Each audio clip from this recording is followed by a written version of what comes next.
룻기 1장 1절에서 6절까지의 말씀 우리 다 찾으신 줄 알고 한 절씩 교독으로 읽고 6절은 함께 읽도록 하겠습니다. 1장 1절입니다.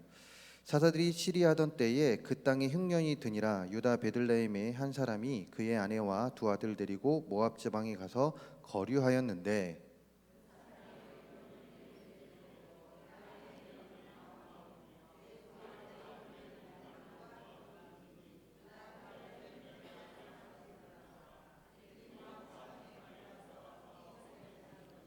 나오미의 남편 엘리멜렉이 죽고 나오미와 그의 두 아들이 남았으며 그들은 모압 여자 중에서 그들의 아내를 맞이하였는데 하나의 이름은 오르바요 하나의 이름은 루시더라. 그들이 거기에 거주한 지 10년째. 말론과 기룡 두 사람이 다 죽고 그 여인은 두 아들과 남편의 뒤에 남았더라. 그 여인이 모압 지방에서 여호와께서 자기 백성을 돌보시사 그들에게 양식을 주셨다 함을 듣고 이에 두 며느리와 함께 일어나 모압 지방에서 돌아오라 하여. 아멘. 얼마 전입니다. 제주도의 그 돼지고기 사건 혹시 기억하실까요? 한 달 정도, 한 달 조금 더 됐나요? 예. 제가 돼지고기를 좋아해서 그런지 그 뉴스가 나오자마자 봤습니다. 다른 건 안 봐도 그걸 먼저 봤습니다. 근데 정말 이게 뭐지라고 했는데 정말 말도 안 되는 상황이 벌어졌더라고요. 손바닥만한 이 크기라고 했을 때 이 돼지고기가 그 안에 정말 살은 이 뭐라고 해야 될까요? 정말 100분의 1 정도 되는 그 작은 살에 나머지는 다 비계. 저는 사실 처음에 그게 그 판 닦는 고기 준 줄 알았어요. 그런데 알고 봤더니 그게 먹으라고 준 고기였다라는 것입니다. 자, 그런데 저는 거기에서 질문을 해봅니다. 주인이 과연 이것을 몰랐을까요? 고기가 이렇게 나가는 걸 몰랐을까요? 저는 몰랐다라고 생각하지 않습니다. 분명히 주인은 알았을 거예요. 그 고기를 잘랐던 분이 누가 되었든 간에 주인은 알았을 겁니다. 그러나 주인은 그 상황 속에서 어떤 선택을 한 것입니까? 고기가 나가는 선택을 한 것입니다. 즉 자신의 이익을 위해서 팔아서는 안 되는 고기를 팔았다 이것이죠. 그리고 주인은 몰랐다라는 식으로 대응을 했던 것인데 이 일로 인하여 참 그 제주도에 있는 고깃집에 난리가 났었습니다. 선량하게 장사를 하는 많은 사람들도 피해를 봤던 그 시간이었는데요. 한 사람이 하루 동안 무엇인가를 선택하는 횟수가 몇 번이나 될까요? 이 주인이 그 고기를 내보낼까 말까의 그 선택의 기로에 있었듯이 사람이 몇 번이나 하루에 몇 번이나 선택을 하며 살아갈까요? 한 조사기관에 의하면 평균적으로 150번 정도를 한다고 합니다. 물론 이 말에 동의하지 않으시는 분들도 있겠지만 이만큼 사람들은 알게 모르게 하루 동안에 많은 선택을 하며 살아간다라는 것이에요. 아침부터 우리의 삶을 돌아볼까요? 아침에 일어나서 무슨 옷을 입을까부터 해서 아침밥을 먹을까 말까, 또한 아침밥은 뭘 해줘야 될까, 아니면 아침밥을 굶겨서 갈까. 예, 물론 그러지 않으시겠지만, 그리고 또한 아니면 아이들에게 무엇인가를 줄 때 어떤 거를 주면 아이들이 더 좋아할까, 야채를 줄까, 고기를 줄까. 참 선택의 기로가 좀 많지 않습니까? 점심을 먹을 때도 오늘 점심은 무엇을 먹어야 될까? 어제 된장찌개를 먹었는데 오늘 된장찌개를 먹어야 될까? 아니면 중국집에 가서 짬뽕을 먹을까, 짜장면을 먹을까? 예, 다 먹는 얘기인데요. 예, 이렇게 선택의 기로에 우리는 서기도 하고요. 또한 어떤 상황에서는 선택의 강요를 받기도 합니다. 그런데 더 놀라운 사실은 이 150번 선택 중 옳은 선택을 몇 번이냐 하냐 이것이에요. 몇 번이나 할까요? 150번 중 옳은 선택을 몇 번이나 할까요? 5번 정도밖에 안 된다고 합니다. 그건 조사기관에서 나온 말이에요. 한 5번 정도밖에 안 된다라는 것이에요. 이것은 무엇입니까? 그만큼 대부분의 선택에서 후회를 남기며 사는 게 바로 우리들의 인생이다 이것이죠. 많은 선택 앞에서 우리는 후회를 남기며 사는 게 바로 우리들의 인생입니다. 그렇기에 선택의 연속 속에서 살아가는 우리의 인생 속에서, 즉 선택의 기로에서 오늘 말씀에 그 제가 계속해서 이야기하겠지만 이 선택의 기로, 즉 그리스도인으로서 해야 할 선택, 그 안에서 우리는 후회를 남기지 않을 수 있는 선택을 해야 합니다. 그렇다면 어떻게 할 때 우리 삶에 있는 선택 속에서, 많은 선택 속에서 후회 없는 선택을 할 수 있냐, 이것이에요. 그리고 후회가 앞서는 잘못된 선택 앞에서 어떤 행동을 해야 하냐, 이것입니다. 그 답을 오늘 말씀의 주인공인 나오미를 통해 알아보려고 하는데요. 오늘 우리가 읽은 룻기 1장 1절에서 6절의 말씀의 주인공은 나오미입니다. 룻기에 나오는 여러 주인공 중 한 명인 나오미의 인생 속에서 있었던 여러 선택 중에 두 가지의 선택을 기록해 놓고 있는데요. 이 중 1절을 보게 되면 나오미가 했었던 그 선택, 그 수많은 선택 중 하나를 기록하고 있습니다. 그리고 그 선택을 통하여 하나님께서는 우리에게 가르쳐 주시는 것이 있는데, 먼저 결론적으로 이야기하자면 후회 없는 선택을 하기 위해서는 하나님을 떠나는 선택을 하지 말라는 가르침을 주고 있습니다. 우리 1절의 말씀을 한번 다시 읽어보도록 하겠습니다. 1절 말씀 함께 읽어보도록 하겠습니다. 사사들이 치리하던 때에 그 땅에 흉년이 드니라. 유다 베들레헴의 한 사람이 그의 아내와 두 아들을 데리고 모압 지방에 가서 거류하였는데, 아멘. 사사들이 치리하던 때에 베들레헴에 흉년이 들게 됩니다. 이에 한 사람이 그의 아내와 두 아들을 데리고 이사를 가는 거예요. 모압 지방으로 잠시 이 어려움을 피하기 위해서 모압 지방으로 이사를 갑니다. 잠시 머물기 위해 갔다라고 1절 말씀에 기록하고 있어요. 자, 그렇다면 여기서 1절 말씀에 기록되어 있는 그와 그의 아내는 누구일까요? 바로 2절에 기록하고 있듯이 엘리멜렉과 그 아내의 이름은 나오미입니다. 이런 의미에서 1절을 다시 보게 되면 엘리멜렉과 나오미는 그들이 머물고 있던 고향 땅에 흉년이 들자, 즉 고향 땅에서 그들이 어려움을 겪자 생명을 부지하기 위해 고향 땅의 귀근을 피해 어디로 이사를 가게 됩니까? 모압 땅으로 이사를 갔다라고 기록하고 있습니다. 그리고 행동으로 옮겼죠. 자, 이 행동에 대해서 누가 뭐라고 할 수 있을까요? 이 행동에 대해서 지금 엘리멜렉과 나오미가 이사를 한 이 행동에 대해서 그 누구도 이들이 잘못됐다라고 이야기할 수 없습니다. 표면적인 모습을 봤을 땐 잘못됐다라고 이야기할 수 없어요. 왜 그럴까요? 지금 힘들어서 잠깐 피하기 위해서, 소낙비 피하기 위해서 잠깐 우리가 건물 안에 들어갔듯이 이 기근을 잠깐 피하기 위해서 잠깐 이사 갔다가 거기서 돌아올 거니까, 돌아오겠다고 결심했으니까 전혀 문제가 없는 행동이죠. 그러나 이 선택에는 문제점이 있었으니 그것은 그들이 선택한 땅, 그 땅이 문제였습니다. 당시 모압은 사람을 제물로 바치는 그모스라는 아주 흉악한 우상을 섬기는 나라였습니다. 그리스도인들이 살기에는 영적으로 혹은 육적으로 어려움을 겪을 수밖에 없는 나라가 바로 모압 땅이에요. 그렇기에 나오미와 엘리멜렉은 모압으로 가서는 안 되었습니다.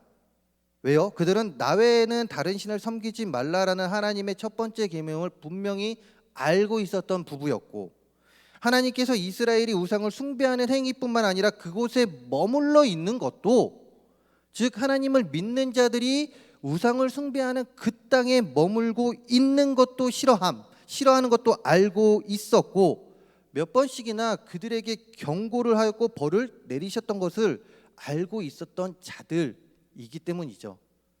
무엇입니까? 엘리멜렉과 나오미는 이방 땅에 가서는 안 되는 것을 아는 자들, 이것이 그들인데, 이들이 결국 어디로 갔다라고 1절 하반절에 기록하고 있습니까?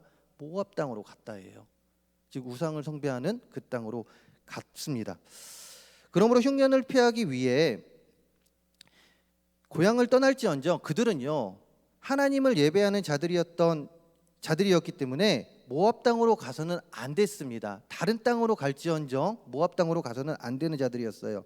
하지만 나오미와 엘리멜렉은 눈앞에 보이는 가시적인 현상인 기근, 즉 어려움에 대한 해결 방법으로 그들이 머물러 있어야 할 자리가 아닌 머물러서는 안 되는 곳으로 이동하는 선택을 합니다. 그리고 그 결과는 어떠합니까? 한 번의 잘못된 선택으로 인해서 나오미의 가정은 풍지박산이 납니다. 나오미는 한 여인이 감당하기 힘든 고통의 수렁 속에 빠지게 돼요. 그 인생이 꼬입니다. 완전히 꼬이게 되죠. 그 가운데 후회가 없었을까요? 아닙니다. 후회가 막심한 생활을 하고 있죠. 그런데 이런 엘리멜렉과 나오미의 잘못된 선택을 하는 행동이 현 시대의 많은 그리스도인들에게 보이는 것은 저만의 착각일까요? 현 시대의 많은 그리스도인들이 눈앞에 보이는 가시적인 현상, 그것이 좋은 일이면 모르겠지만 힘들고 어려운 일이 생길 때면 나에게 왜라는 질문을 합니다. 나에게 왜라는 이 질문, 긍정적인 질문일까요? 아닙니다. 부정적인 의미가 내포되어 있죠. 그리고 그리스도인으로 살아가기 때문에 느끼는 불리함, 불합리함, 특히나 회사 생활 가운데, 사회적인 생활 가운데 그리스도인이기 때문에 야, 너 그리스도인이잖아, 교회 다니잖아 라는 이 한마디 때문에 느껴지는 불합리함, 그리고 또한 손해. 그러다 보니 어느 순간에 선택에서 우리가 머물러야 하는 자리가 아닌 세상의 자리를 선택하며 살아가는 많은 그리스도인들이 현 시대 가운데 있다, 이것입니다. 특히나 물질 만능주의 시대, 성공을 최고의 목적으로 여기는 사상이 풍부해진 지금의 시대 속에서 나만 아니면 된다라는 극단적인 개인주의 사상이 팽배해진 세상 속에서 많은 그리스도인들이 자신의 이익을 위해서라면 하나님을 떠나는 선택을 주저하지 않는다는 거예요. 너무나 자연스럽습니다. 특히나 사회적 현상 때문에 그럴까요? 다음 세대로 갈수록, 어느덧 다음 세대로 갈수록 이런 현상이 더욱 심해지고 있습니다. 철부지 시절 제가 그랬습니다. 24살 이제 군대를 막 제대한 저는 다른 거에 미쳐야 되는데, 하나님한테 미쳐야 되는데 돈에 미쳤어요. 얼굴은 그렇게 안 생겼죠. 예. 그러나 그 당시에 돈에 미쳤습니다.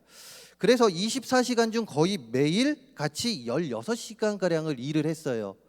자, 산술적으로 24 빼기 16은 몇일까요? 8이죠. 그러면 대부분이 제가 이렇게 얘기하면 8시간 잤겠네요 라고 할 거예요. 근데 생각해 보시기 바랍니다. 일을 나가기 위해서 준비하는 시간이 있었고, 또한 일하는 곳까지 이동을 해야 됩니다. 자, 그 시간 왕복으로 2시간이라고만 했을 때 그 2시간을 빼면 산술적으로 몇 시간이 나올까요? 4시간이죠. 자, 이 24살에 젊은 혈기가 가득한 저는 그 4시간 자는 데 썼을까요?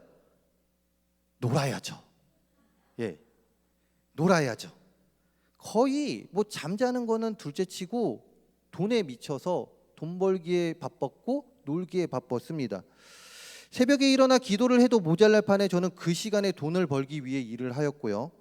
일을 하는 선택을 했고, 수요일, 금요일, 심지어 주일에도 돈을 벌기 위해 하나님을 떠나는 선택을 했습니다.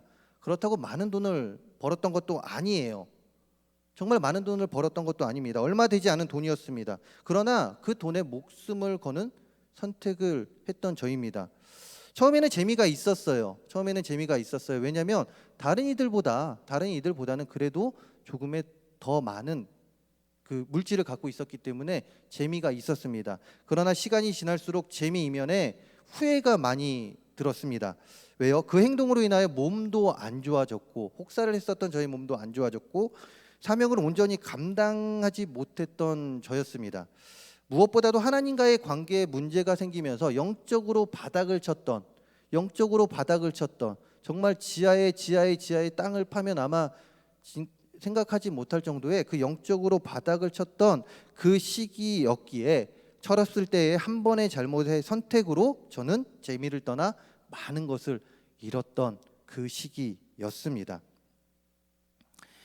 우리 그리스도인은 어떤 선택에서도 하나님을 떠나는 선택을 하면 안 됩니다. 그 선택에는 후회만 남기 때문에 그렇습니다. 제가 그랬듯이 처음에는 좋습니다. 처음에는 되게 좋아 보여요. 그러나 결국에는 후회만 남는 인생이 됩니다. 언제요? 하나님을 떠나 모든 것을 선택할 때, 우리는 후회만 남게 됩니다. 혹시 무엇인가를 선택하는 기로에 서 계신 성도님들 계십니까? 지금의 인생 속에서 무엇인가를 선택해야 하는 그 기로에 서 있는 성도님들이 계십니까? 아니면 우리는 앞으로의 인생 속에서 하나님께서 부르시는 그날까지 많은 선택의 기로에 서게 될 것입니다. 그때 우리 그리스도인이 해야 할 선택이 있습니다. 그 선택은 무엇입니까? 바로 하나님을 떠나는 선택이 아닌 하나님과 동행하며 하나님 안에서 모든 것을 선택해야 한다, 이것입니다. 이런 선택을 할 수 있는 우리 모두가 되기를 간절히 소망합니다. 어떤 선택이 되었든 그 가운데 하나님을 배제시키지 마시기 바랍니다. 하나님이 중심에 서 있어야 합니다. 하나님이 우선이 되어야 합니다. 하나님으로 인하여 모든 것을 선택하는 우리 모두가 되어서 인생의 어떤 선택 속에서도 하나님을 떠나지 않고 후회를 남기지 않는 선택을 하는 우리 모두가 되기를 간절히 소망합니다. 하지만 아무리 우리가 조심을 한다고 할지라도 어느 순간에는 잘못된 선택으로 하나님의 의를 떠난 선택을 할 수도 있어요. 왜 그렇습니까? 우리는 사람이기 때문에 그렇습니다. 불완전한 자들이기 때문에 그렇습니다. 그렇기에 잘못된 선택 앞에서 우리는 많이 힘들어합니다. 그것을 잘못된 선택을 했다고 깨닫는 순간 우리는 많이 힘들어해요. 그러나 힘들어할 이유가 없습니다. 우리는 힘들어할 이유가 없어요. 왜 그럴까요? 오늘 말씀의 주인공 나오미가 행한 두 번째 선택에서 그랬듯이 잘못된 부분에서 우리의 인생을 다시금 하나님께 돌이키면 되기 때문이에요. 오늘 말씀 6절을 함께 읽어보도록 하겠습니다. 6절입니다. 그 여인이 모압 지방에서 여호와께서 자기 백성을 돌보시사 그들에게 양식을 주셨다 함을 듣고 이에 두 며느리와 함께 일어나 모압 지방에서 돌아오려 하여. 아멘. 나오미는 잘못된 선택으로 인하여 인생에서 진짜 경험하는 최악의 경험을 합니다. 이런 인생 속에서 있는 가운데 나오미가 들은 소식은 무엇이냐? 6절 상반절에 기록하고 있듯이 고향 땅이 회복됐다라는 소식을 듣게 되죠. 그리고 이 소식을 들은 가운데 나오미는 어떤 선택을 합니까? 하반절에 무엇이라고 기록하고 있죠? 고향으로 돌아가는 선택을 합니다. 자신이 깨달은 거예요. 자신이 깨달은 거죠. 자신이 잘못한 것이 무엇인지 깨달은 것입니다. 그런데 이 선택이 쉬웠을까요? 그렇지 않습니다. 자, 나오미 가정이 모압 땅으로 이사를 갔던 이유 1절에서 기록하고 있듯이 그들이 모압 땅으로 이사를 간 이유가 무엇입니까? 그 땅에 기근이 들었기 때문에 그들은 모압 땅으로 이사 간 거예요. 무엇입니까? 흉년으로 받을 피해를 벗어나기 위하여 모압 땅으로 간 것입니다. 하지만 그녀는 남편과 아들들의 죽음 그리고 전 재산을 잃게 되는 큰 피해를 받게 됩니다. 잠깐 피하기 위해서 고향 땅에서 겪을 그 어려움을 피하기 위해서 모압 땅으로 피해 갔지만 오히려 거기에서 더 큰 피해를 본 게 바로 나오미예요. 그렇게 고향으로 돌아갈 때에 그녀는 어떻게 돌아갑니까? 성공한 자로 돌아가게 될까요? 그렇지 않죠. 실패자로 돌아갑니다. 분명 고향으로 돌아가게 되면 주변 사람들이 나오미 자신을 조롱할 것임을 알고 있습니다. 실제로 우리가 읽지 않았지만 1장 19절에 기록하고 있듯이 고향으로 돌아온 나오미를 사람들은 조롱합니다. 이런 일이 벌어질 것을 뻔히 아는 나오미입니다. 그렇게 고향으로 돌아가자는 선택을 하는 것이 쉽지 않은 상황이죠. 하지만 그녀는 그 모든 자존심을 내려놓고 용기를 내어 고향으로 돌아가는 선택을 합니다. 자, 고향으로 돌아온다. 단순히 고향으로 돌아오는 게 아니에요. 고향으로 돌아온다. 이것은 어떤 이유가 있었던 간에 하나님을 떠났던 나오미가 다시금 하나님께 돌아오고 있음을, 그녀가 진정으로 머물어야 하는 자리로 돌아가고 있음을 나타내는 말입니다. 이것이 나오미에게 있어서 얼마나 큰 결단이요 용기 있는 행위인지 모르겠습니다. 앞에서 언급했듯이 우리는 연약한 자이기 때문에 열심으로 신앙생활을 하다가도 나오미와 같이 삶 속에서 여러 가지 이유로 어려움을 겪을 때면 잘못된 선택으로 세상의 일원이 되어 살아갈 때가 빈번합니다. 그런데 어느 순간 마음속에 허무함을 느끼죠. 그 허무함을 이겨내기 위해서 다시 우리가 찾아야 할 곳이 어딘지 찾게 되고 결론적으로 우리는 그 정답을 찾게 되는데 그곳이 어디입니까? 바로 하나님의 품입니다. 하나님께 돌아가야 됨을 알고 있어요. 그런데 쉽지 않습니다. 왜요? 떠나왔을 때, 처음에 하나님을 떠날 때의 그때의 자존심, 내 안에 있는 자존심과 그리고 한번 떠났기 때문에 과연 나를 받아주실까라는 의구심, 떠나왔기 때문에 쉽지 않다라는 것이에요. 저도 그랬습니다. 하나님의 품을 떠나는 잘못된 선택 속에서 세상에 속해 살면서 세상에서 즐거움을 찾았고, 그 즐거움은 저에게 큰 만족을 주었습니다. 아까 돈에 미쳐 있을 때죠. 예, 웃으시면 안 돼요. 예. 제가 돈에 미쳐 있을 때 정말 그 순간 저에게 큰 만족을 주었습니다. 큰 만족을 주니 어떠하겠습니까? 이 어리석은 자는 세상에서 더 큰 즐거움을 찾기 위해 노력을 했죠. 그런데 아까도 얘기했듯이 후회가 남습니다. 어느 순간 후회가 되는 것이에요. 어느 날 갑자기 세상 속에서 즐겼던 일이 허무하게 느껴지는 것입니다. 한순간이겠지 했지만 그 허무함은 깊이를 더해 갔고요.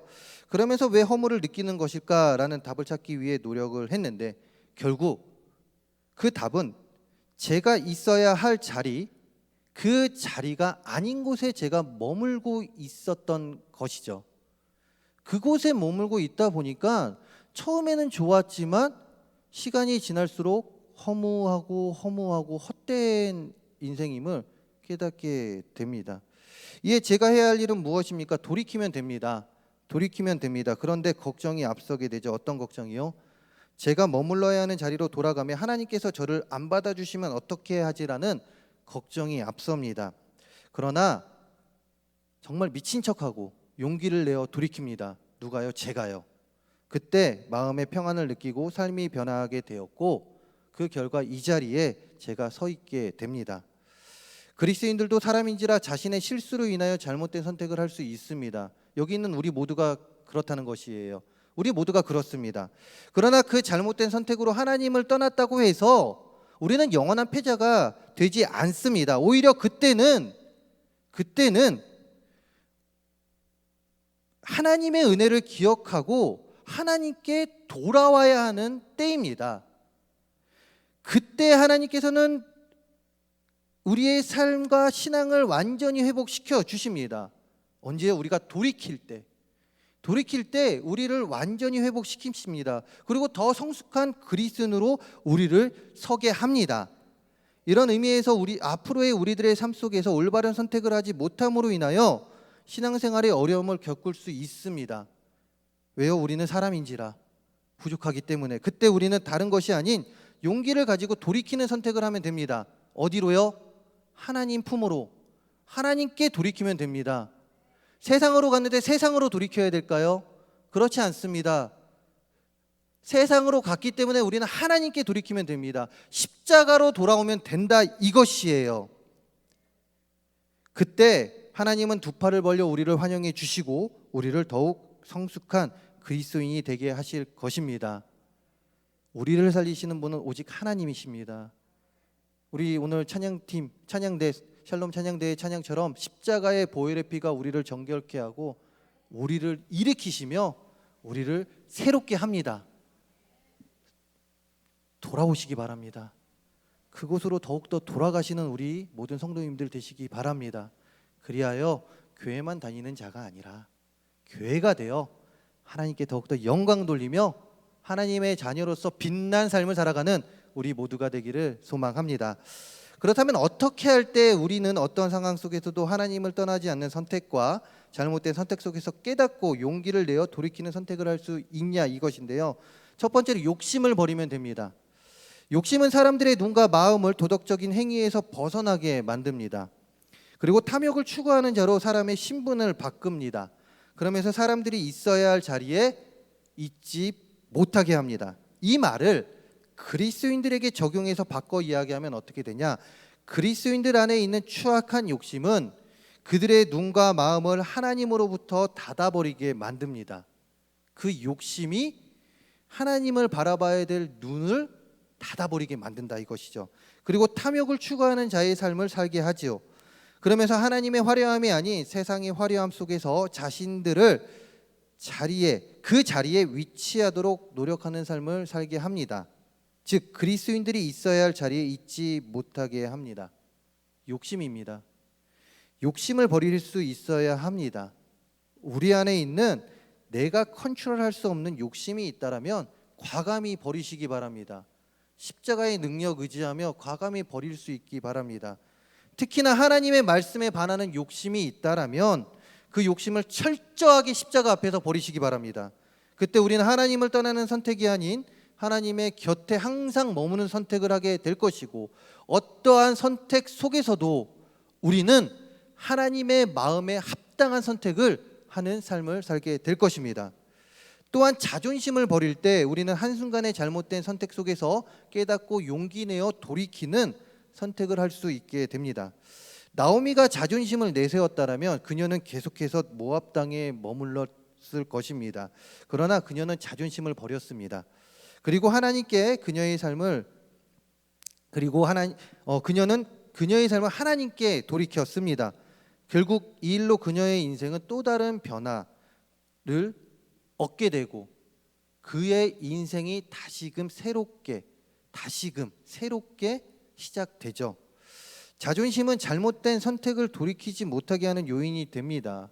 한편으로는 물론 어느 상황에는 자존심을 지켜야 할 그때도 있지만, 그러나 대부분의 자존심은 잘못된 선택을 돌이키지 못하게 하는 요인이 됩니다. 그리고 결국 그 자존심으로 인하여 우리는 더 성숙해지는 그리스도인이 될 수 있음에도 불구하고, 또한 우리의 인생은 더 성숙해질 수 있음에도 불구하고 그 자존심으로 인하여 우리의 인생은 그 나은 인생을 살 수 있는 기회를 놓치게 된다, 이것이죠. 아직도 우리의 자존심으로 인하여 하나님께 돌이키지 못하는 부분들이 있습니까? 우리들의 삶을 돌아보시기 바랍니다. 아직도 내 자존심으로 인하여 하나님께 돌이키지 못하는 선택을 하고 있지는 않으십니까? 어떤 부분에서는 하나님께 돌이키는 선택을 해야 됨에도 불구하고 그러지 못하고 있지는 않으십니까? 그렇다면 늦지 않았습니다. 오늘이라도 돌이키지 못하게 하는 쓸데없는 자존심 버리시기 바랍니다. 이때 우리는 하나님께 다시금 돌아가 교회만 다니는 자가 아닌 온전한 신앙인으로서 교회가 되어 살아갈 수 있게 됩니다. 말씀을 마무리하려고 합니다. 하나님께서 부르시는 그날까지 우리는 수많은 선택 앞에 서게 될 것입니다. 이 예배가 끝나고 나가는 그 순간부터 우리는 선택의 연속에 있게 되죠. 그 선택의 앞에서 하나님의 품을 떠나는 선택을 하지 않을 뿐만 아니라 동시에 비록 스스로의 실수로 인하여 주님을 돌아서는 선택을 했다 할지언정 그 실수를 인정하고 주님께 돌이킬 수 있는 선택을 하며 살아가는 우리 모두가 되기를 소망합니다. 그리하여 어떤 선택 가운데서도 주의 자녀로서 우리를 바로 세우고 하나님께서 부르시는 그날까지 더욱더 교회가 되어, 거룩한 교회가 되어 하나님께 영광을 돌리며 후회 없는 인생을 살아가는 우리 모든 성도님들 되기를 바라며, 이런 우리 성도님들 삶 가운데 하나님의 형통케 되는 복이 가득하기를 주님의 이름으로 축원합니다.